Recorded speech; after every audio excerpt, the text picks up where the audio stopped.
Hello and welcome to lecture 5 of unit 2 in strategic management course of MBA program. I am Pankaj Chauhan and I am associated with Ajay Kumar Garg Institute of Management, Ghaziabad. In this session, I will discuss one important framework or approach about the environmental analysis. It is resource-based view analysis. The focus of this session will be about the steps that one should be using, one should be knowing regarding the application aspect of resource-based view. There are certain debates regarding using the resource-based view and the counterpart of resource-based view, which is market-based view. So we will discuss both with certain examples. We will also discuss certain terminology. There are the terms like core competency, distinctive competencies. We will try to be more clear regarding these terms. Now, so far the learning outcomes are concerned, after this session, you will be able to understand what resource-based view is. You will be able to describe how to conduct internal analysis, and basically we will start with this how to conduct internal analysis, and then we will move to the resource based view.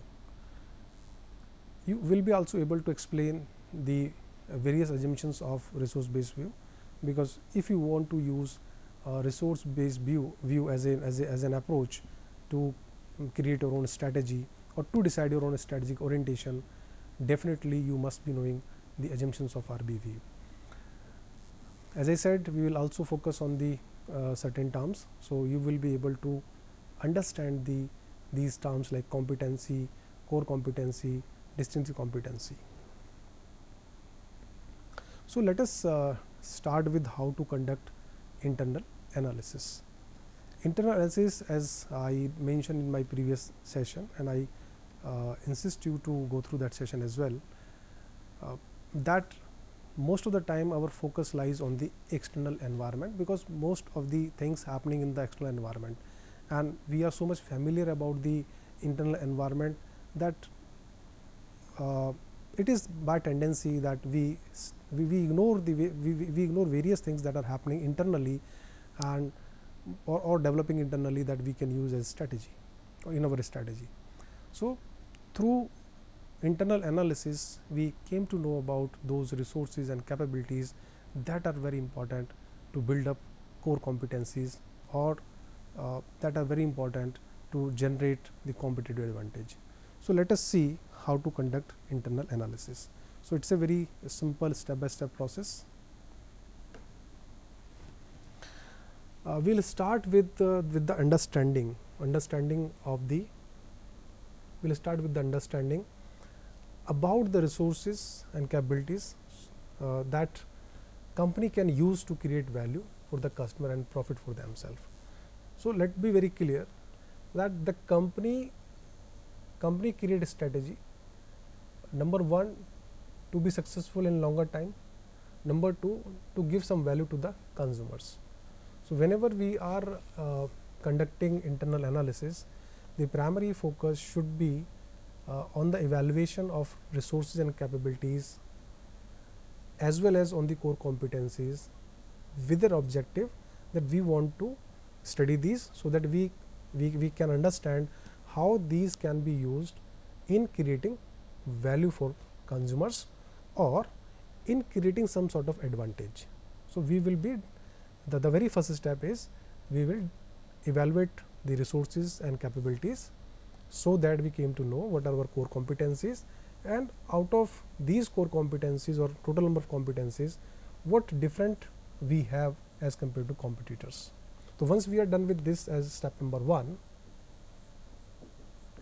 now you can go little more in detail, saying that okay, list down the different kind of internal factors, and then move out to the first hand analysis, wherein we try to create some sort of classes within these list of variables as strength and weakness areas, and then we'll match which strength can be used to overcome which threat existing outside, and then only will come to this resource part. That is something which we can do in the background part. That is also a kind of approach, but so far the approach toward resource based view is concerned, the analysis part should be with the objective which is strategic in nature. So, with that purpose, first step should be like this one.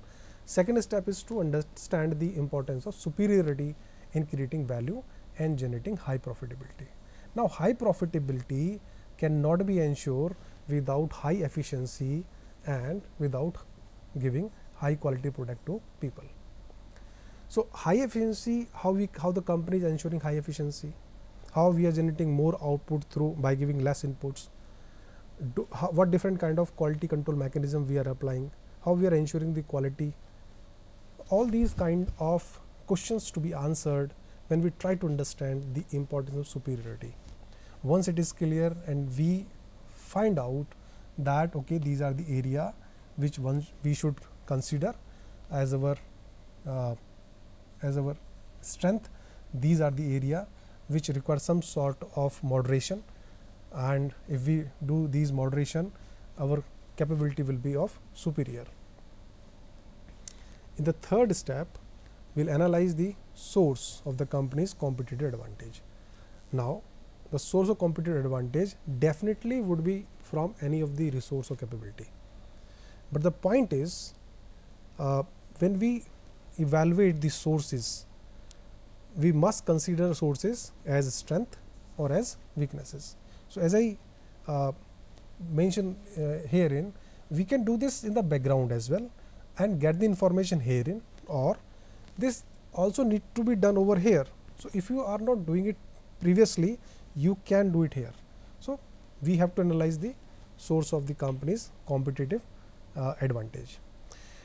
What next remaining over here is, once we are done with this and we are moving toward strategy, we are trying to do all these activities in order to develop a good strategy.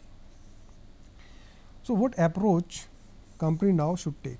Now, we are clear that internally what are the strength, what are the weaknesses, what are the competencies which are core, what are the competencies which are distinctive, what are the resource and capability status, that is clear to us so far. And if I add to this that we have already covered under the external environment analysis, that information is also available with us. So, now at this point of time, at this juncture, we are with the information related to the external environment and related to the internal environment. And now we are moving ahead towards the strategy formulation process. What next is to decide the approach. What approach we should follow? So, there are two approach. One, that is resource based view, that we will cover in this session. Another is market based view. I will try to give you some idea about this market based view as well. However, it is not the part of the curriculum. So, let us try to understand these two approaches, that is resource based view and market based view, right.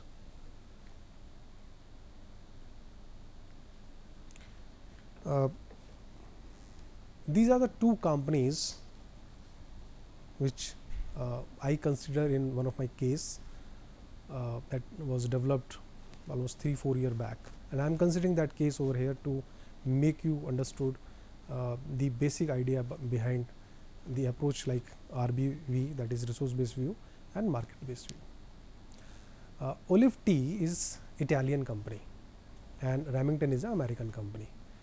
These two companies were into the manufacturing of typewriter. In 1980s, these two companies in 1980s were among the top companies who were manufacturing typewriters, and the typewriters were selling out like anything in different countries as well. But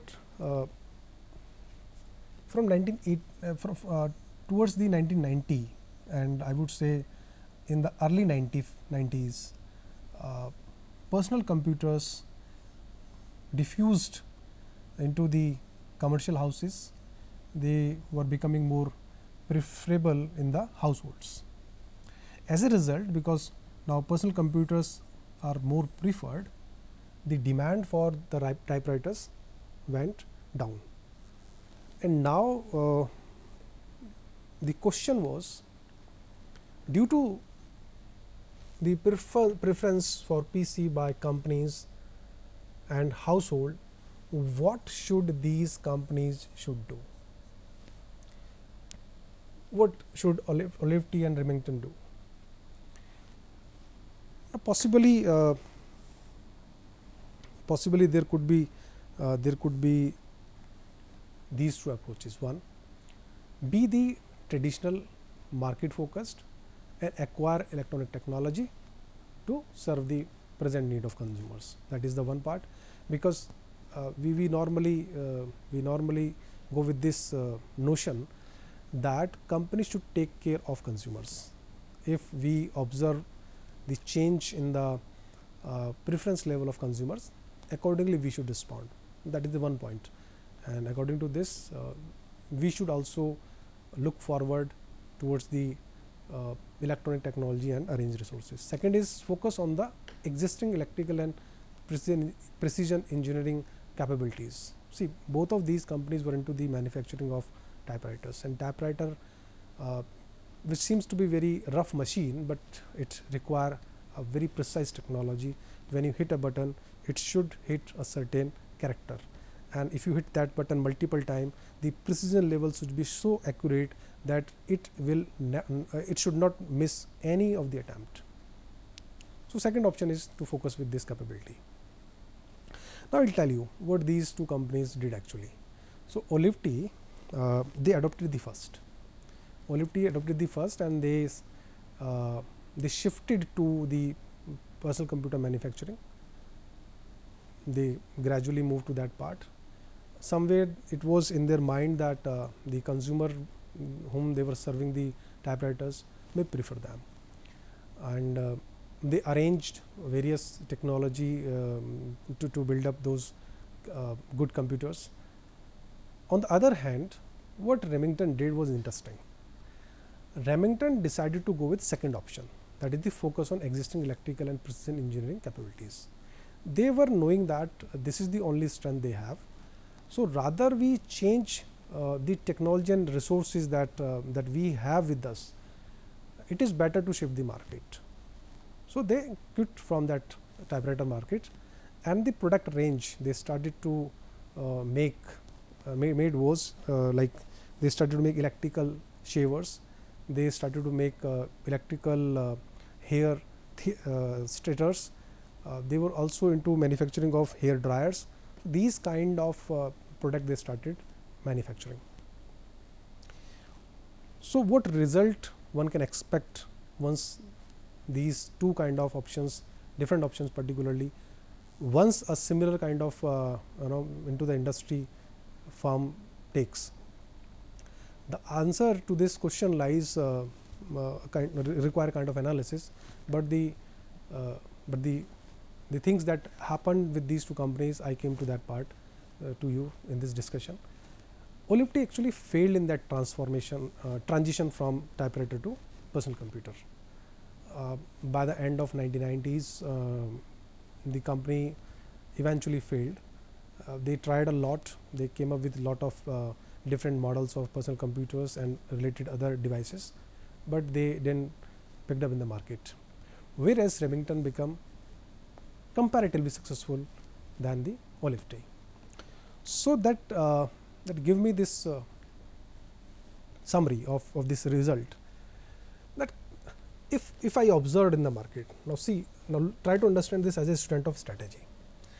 If I am observing the market and I found that customer preferences are either changed or are changing, so as a strategic learner, what I should see into it is I have two approach. One, I should go with the market, or I should be more inclined toward my internal resources and decide my orientation. So market focused orientation will say that company should stay with the market. Here market means target market. but acquire new resources. So, target market with new resources. So, here it means I am not compromising with my target market, but I am changing my internal composition, I am changing the resources. Resource base says that focus on change, but capitalize on your capabilities. When we say focus on change, it means you may change your target market. Earlier I was focusing target market 1, now because their interest has changed, so I leave them. I am leaving them, or I left them, and I started to focusing on target market 2, right, by selling the product that basically are out of my capabilities and resources which I have developed so long by giving my services to this target market 1, and this is your resource based approach. We can if we want to little more clear, we can say that market focus approach says outside in, we should look outside and then decide what we have to change inside, right. It is outside in approach, and if we are doing this, most of the companies who are basically market focus in their orientation, they always prefer to go with industry analysis first and external environmental analysis first.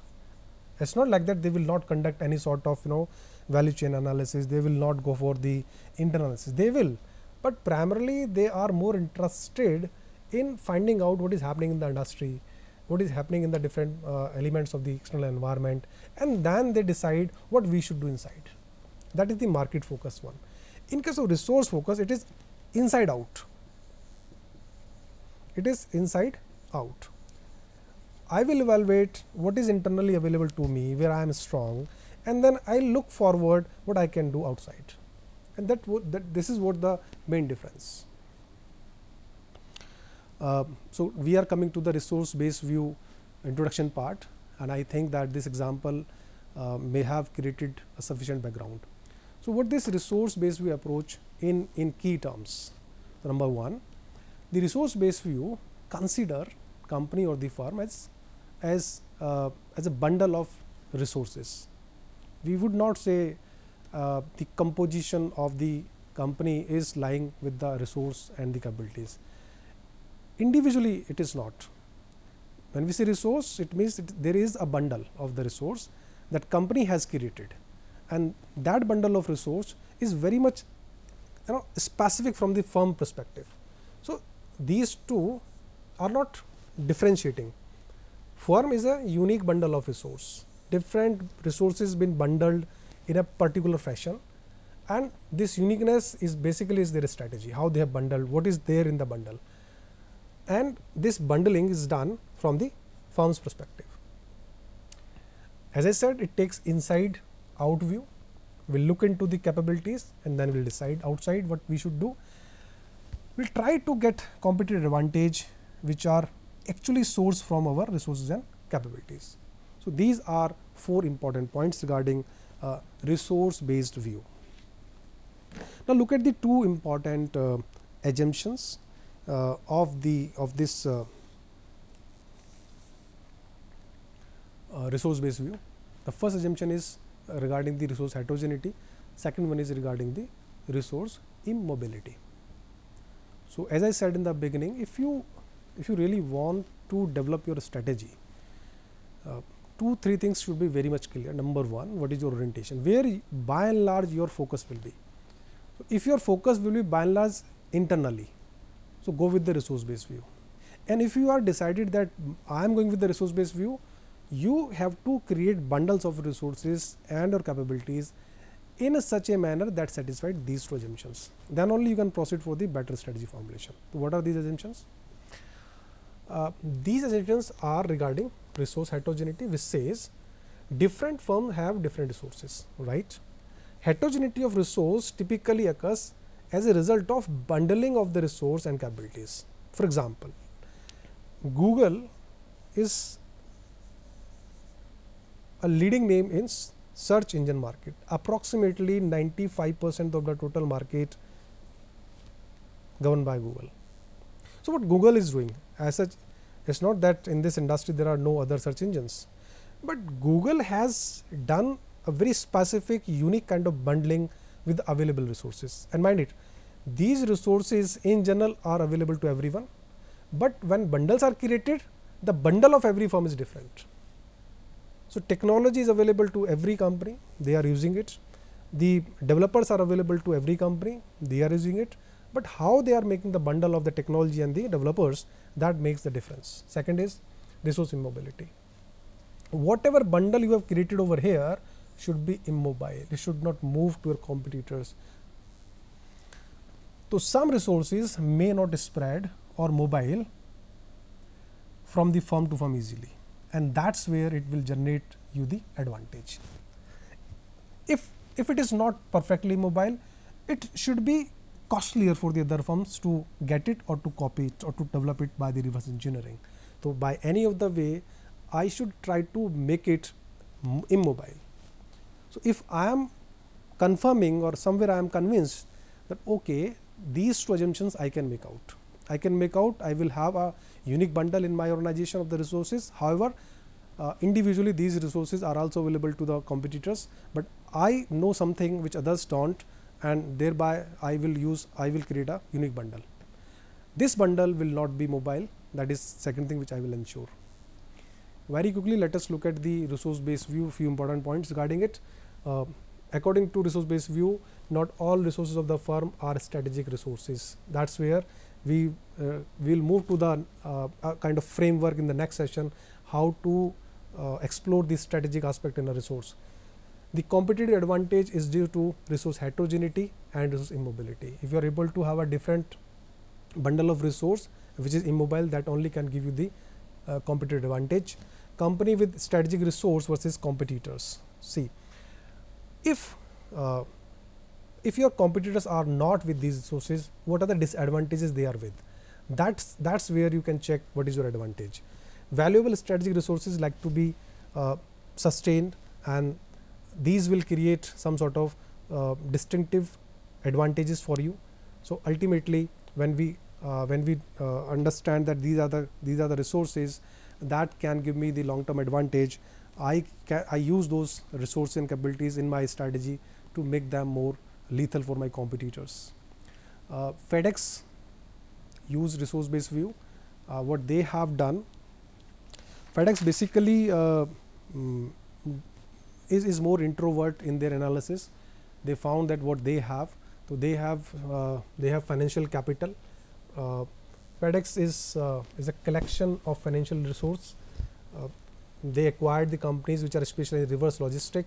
It's a resource for them now because they are into the business of distribution. They have the company, they acquire a company that is into the international network TNT. The figure here is the amount they paid during the acquisition. The international shipping solution, Bongo is the company they acquired, that also somewhere creates some sort of advantage for this company FedEx. Physical capital, FedEx understand that the information of the package is more important or as important as the package itself. So they included 643 aircraft, 1,20,000 vehicles, motorized vehicle, and they serve to 220 countries. So look at their distribution, look at their scope of business, and so far human capital is concerned, they employed approximately 4 lakh people worldwide. So having these kind of resources and capabilities as an organization, they can now look for the external environment to check out what are the opportunities, and they can pursue. This is almost the same thing which I have already covered. So let me come to this important topic, resource based view approach, core competencies and distinctive competencies. Competency is an activity that company has learned to perform well. That is simple. Something which you learn, and learned in such a manner that you perform it well. Okay, that is called competency. What is core competency? When I say core competency, it means that if I do 5 activities and out of these 5, which is the better one. So a core competency is a competency which comparatively which is very important for me, and I perform it in a much better manner. That is called my core competency. And what is distinctive competency? Distinctive competency is a competency which is important and which I am performing better than my competitors. Now I give you one example how this concept of competency developed. In 90s, Gary Hamel and C.K. Prahlad, these were the two professors. They introduced the term core competency and competency, and they gave a metaphor to understand it. So if I have this tree which is with certain leaves and branches, so these leaves, this is the tree, and tree is nothing but my company, and these are the leaves are nothing but my product, and these are the branches which are nothing but my strategic business units, and these are the roots are nothing but my resources and capabilities. Now through this, what they explained is, if I want to understand the strength of the tree, leaf would not definitely the criteria. I would not say because it contains lot of leaf it is a very strong tree. No. Similarly, if I want to understand the strength of a company, it should not be the portfolio they are carrying with the product line they are carrying with. This is the I would say a very myopic orientation to understand my competitor. Actual strength lies in the roots. Actual strength lies in the resources and capabilities.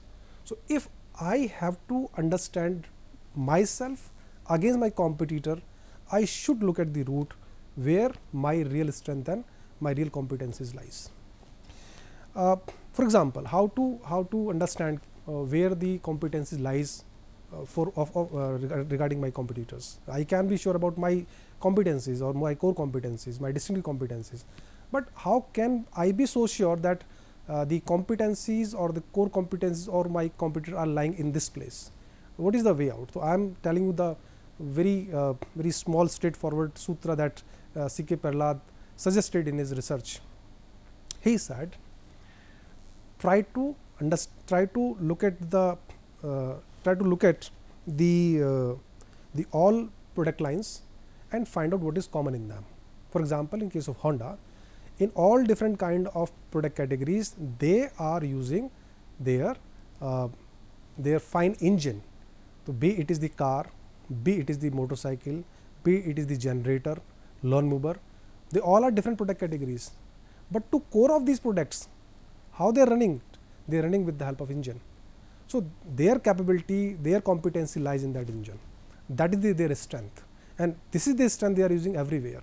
So if you want to understand where your competitor's competency lie, so look at what is similar in all those product categories. So this comes to so use your resources and capabilities so that you can understand your distinctive competencies. Use these distinct competencies to shape your strategies, strategies that must give you some sort of advantage, which eventually give superior profitability. That's the simple explanation we can make out. Dell did it.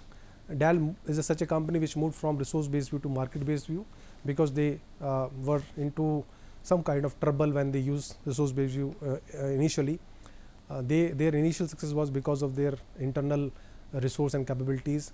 Gradually they found that they are into the trouble, so they started to move outside because of the post recession problems, and competitors like HP, they started to outsource their product manufacturing, and they also started to sell out on the stores which earlier they did not. So this is one of the example that in some other class I will also take this example in coming classes in a more stretch way to make you understand at what point of time company can take a shift from resource based view to market based view. So with this we come to the end of the session, and in the next session we will continue with the rest of the unit number 2. Thank you.